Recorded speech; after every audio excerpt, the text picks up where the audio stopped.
But when my neighbor in Cage 9 came out, it was a familiar face. Benos from 107 Hoover. Ben recognized me and broke into a wild grin, but still I was tense. Next I saw Levy from 107 Hoover, then Papa and Perry, who I didn't know but seen on the news from Harlem Crib. Taco and Grape was there too. It had all been a test to register my commitment level when in dire straits. I passed with flying colors. They had already known that I was coming, perhaps long before I did. The grapevine could be very efficient at times, and at other times it failed miserably. I found out quickly that above and beyond Unit EF and GH in Central Juvenile Hall, this was where they housed the worst of the worst. I fell in step and was right at home. Both Abel Row and Charlie Row were Crips. There were Chicanos housed there as well. No Americans could survive on Abel or Charlie Row. Later, I fixed it where 60s were excluded too. Bloods, Americans, there were very few. The victims lived on Baker and Denver rows, or PC protective custody. The Slav game, as it came to be known, played on me to test my courage, was also used to uncover and weed out real bloods. Because every American put into the tank was severely beaten or in some cases raped, the entire populace of American soldier cops despised the juveniles of Abel and Charlie Rows with a vengeance. Often we get beat for the most trivial of things, and of course there was the inner rivalry. When I got there, Psycho Mike from Main Street Crips was supposedly in charge. He was a tyrant, taking food and other things from people, especially those on Abel Row, without so much as a word in return. He was a big, dark complexioned cat with long hair. He, like the rest of us, had a murder charge. From day one, he sensed my potential to threaten his tyrannical rule. It wasn't leadership he was providing. He had gotten his position not by popular support, but by brute strength. On his team, he had Green Eyes from Venice Showline Crips, Eric from 9 Deuce Hoover, his homies Killer Rob and Cisco from Main Street, and Handbone, who was also from Venice Showline. They were all on Abel Row. The other Crips on Abel Row were simply cannon fodder. The rumble between Psycho Mike and me was inevitable. All the while, I kept lifting weights and training for that day. When two totalitarian powers make war on each other, the anger and hatred that arise can be appeased only by the death of one or the other. Anger and hatred are fulfilled in destruction insofar as such emotions know satiety. The more lives the soldiers succeed in accounting for, the prouder he is likely to feel. To his people, he is a genuine hero, and to himself as well. For him, war is in no sense a game or a dirty mess. It is a mission, a holy cause. His chance to prove himself and gain a supreme purpose in living. His hatred of the enemy makes this soldier feel supremely real, and in combat, his hatred finds its only appropriately appeasement. J. Glenn Gray. The juvenile tank has got to be the most blatant exercise the state has ever devised for corrupting, institutionalizing, and creating recidivism in youths. At the behest of a judge or the recommendation of the probation officer or district attorney, these youths can be whisked from a structured program monitored by a civilian staff who attempt to counsel the captured youths by developing a healthy human rapport with them and their parents, and dropped into a prison-like setting with not so much as an inkling of counseling or adult support or the benefit of any meaningful structured program to aid them in correcting whatever problems they may have.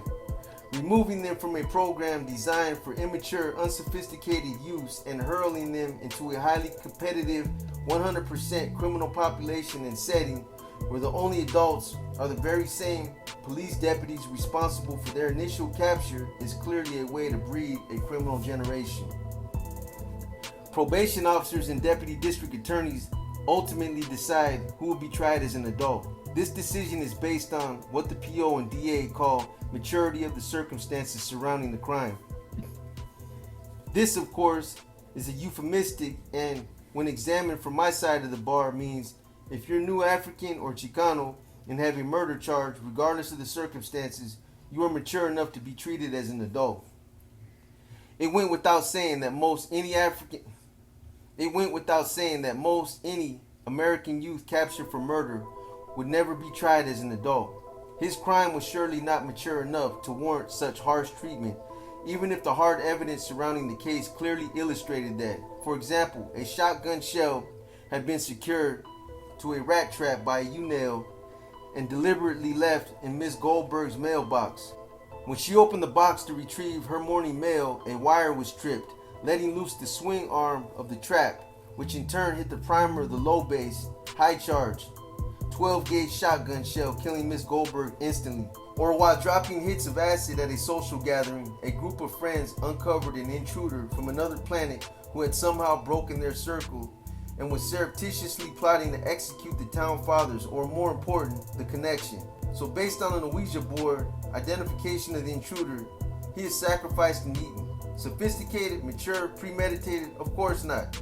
This, the PO and DA will explain to the judge, was a simple case of a good child destructively influenced by the violence of television. Or deeper still, a victim of the drug plague, simply needing a psychiatric evaluation. But the DA would continue to try this young person, our very future, as an adult would be tantamount to treason. But the DA would continue to try this young person, our very future, as an adult would be tantamount to treason. But the juvenile tank is filled to capacity with new African and Chicano youth who more often than not have been charged in an alleged crime against one of their own. A new African youth in jail charged for murdering another new African in most any form, sophisticated or not, and usually it's not, will be tried as an adult and given the stiffest sentence possible, which, without fail, will be life. I found myself behind bars for the first time at age 16. Not a door, not a window, but bars. Since then, I have had an indelible scar on my mind stamped criminal. All my years of watching TV told me that righteous criminals went to jail behind bars. Wasn't Al Capone put behind bars? The Onion Field Killers, Charles Manson, Sirhan. So by environment alone, I came to look upon myself as a stone cold criminal and nothing else. Not then understanding the political machinations involved with me being housed in such a place, I simply assumed that my reputation had preceded me and a more secure setting was needed to hold me. Without a doubt, I was engaged in criminality. But my activity gravitated around a survival instinct, kill or be killed. Conditions dictated that I evolve or perish. I was engaged in a war with an equal opponent. I did not start this cycle, nor did I conspire to create conditions so that this type of self-murder would take place. My participation came as second nature. To be in a gang in South Central when I joined, and it is still the case today, is the equivalent of growing up in Grosse Pointe, Michigan, and going to college. Everyone does it. Those who don't aren't part of the fraternity. And as with everything from a union to a tennis club, it's better to be in than out. So it goes that the American youths tried as adults, an insignificant number, not enough for a percentage, stayed in juvenile hall. The few that trickled into our wardom had simply been thrown away by the system. Because of our youth and political immaturity, we would vent our anger, frustration, and hatred of the system, whatever that was, on them. It was totally beyond our understanding that they were just like us, castaways condemned to an existence outside the system. Potential allies were torn to shreds like bloody meat in a shark tank. Not one walked out, and few live today unscarred. We stay locked in our paltry little cages most of the day. For an hour a day, we'd be let out into the day room, a huge room, unobserved save for a small portion that was manned by a lookout. We watched them attempt to watch us. The demarcation was set, us and them, that is, the soldier cops. Unlike the staff in the hall, who posed little or no threat, the deputies were outright racist dogs who always wanted confrontation with us. We thought that as we were juveniles, they could not beat us. How naive the young mind can be. Levi was the first to be beaten. I can't recall the circumstances surrounding the altercation, but it was awfully messy. They beat him bad. Blood was everywhere. The more they beat him, the more frantic they became. Every one of them Americans, with the exception of one Negro. It blew my mind to hear the American deputies calling Levi a dirty ninja and nappy-headed motherfucker, while the Negro deputy held him for his cohorts. Even Levi looked to the Negro for some support, some sort of explanation to this contradiction. None was given. That was heavy to me. Little did I know that the load would get heavier.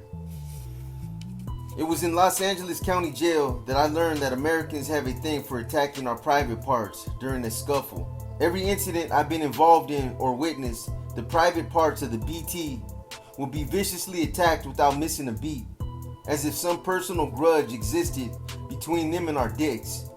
Later on, I learned that it did. We nursed Levi back to health and began to avoid direct confrontations with the deputies. We'd fuck them in other ways. Charlie Rowe had coalesced the strong into a unified front and violently purged the weak. Abel Rowe, which was now Psycho Mike's territory, was also formed into a front. However, he worked through force and violence.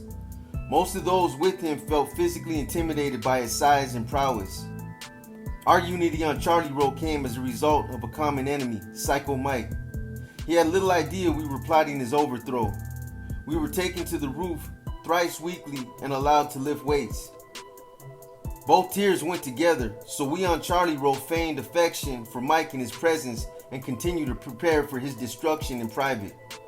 Mike had, at one time or another in the course of his climb to the top, talked bad to, beat up on, or taken something from almost everyone in there. What's striking here is that when our generation picked up the gun, we began to use our hands less and less, so more than a few gunfighters amongst us had no ability to down Mike physically. Most folks talked behind Mike's back. When we said anything about him, it was in questioning his strong and weak points, who would really go down with him on Abel Rowe, and who were just hostages. I myself was only beginning to gain my weight back. I trained with the weights like a mad Russian. The second operation had really set me back, and since I was only out of the hospital 3 days before being captured, I hadn't had the proper nutrients to supplement my diet to stimulate growth. I had to suffice with jail food. Nothing was less healthful. The Los Angeles County Juvenile Tank was not all humdrum, tension, and war. We had some good times as a captured family making light of our dismal situation. Next to 3100, the module where we were housed in was 3300. On April and Charlie Rowe of module 3300, there were queens and a few studs. On Baker and Denver rows were snitches classified as canines. The queens used to shine our shoes, braid our hair, and if one wished, do a few other things. We had never seen queens and were awestruck by them, just as much as they were with being so close to throbbing young, naive juveniles. One afternoon, Chicken Swoop from Long Beach Insane persuaded a queen named Silky to come over to our tier gate. Once Silky had come up close enough to our gate, Hightower and Wino from Grape Street Watts grabbed him and wrestled him to the ground. They subdued him and hustled him down the tier to an open cell. After having their way with Silky, who had long ago ceased to resist, they let him go. With the excitement seemingly over for the day, we all fell into a somber sleep. But late in the night, we were awakened by Chicken Swoop's loud screaming. What's wrong, cuz? Who is that? A disgruntled voice asked. Cuz, that Swoop, something's wrong with him, someone answered. I wish he shut the fuck up, said yet another voice through the cold and darkness. What's wrong, Swoop? Asked Green Eyes from Venice Showline. Cuz, Swoop began, my dick is green. Yo, what? My dick, motherfucker, my dick! And just then, from down on the other end of the tier came another scream. Aw, shit. Who is that? Someone asked. Aw, shit, Hightower screamed. My dick is green too. The whole tank was awake now, and out came the comedians. No one got any more sleep that night. We stayed up and clowned all night until the next afternoon, right up until the medical crew came and hauled Swoop, Hightower, and Wino out of there. Later that afternoon, a lieutenant came and gave us a sex talk about the men who have somehow been twisted into thinking they are women and that we were all queers. He ended his sermon by calling us the sickest youngsters he had ever met in the wild. Light moments such as this tended to ease our stress that we were under. Once 8 or 9 of us were in a cell just telling war stories and joking around when someone claimed he could ejaculate faster than anyone else in the cell. Aw, shit, here we go. Well, this was cause for a showdown. Within seconds, Everyone had their dick in their hand and was pumping away. The self-proclaimed champ did not blow off first and was clowned as just wanting to see our dicks. We threatened to urinate on them. Our rule was simple. The sets that were there first and remained firm were in.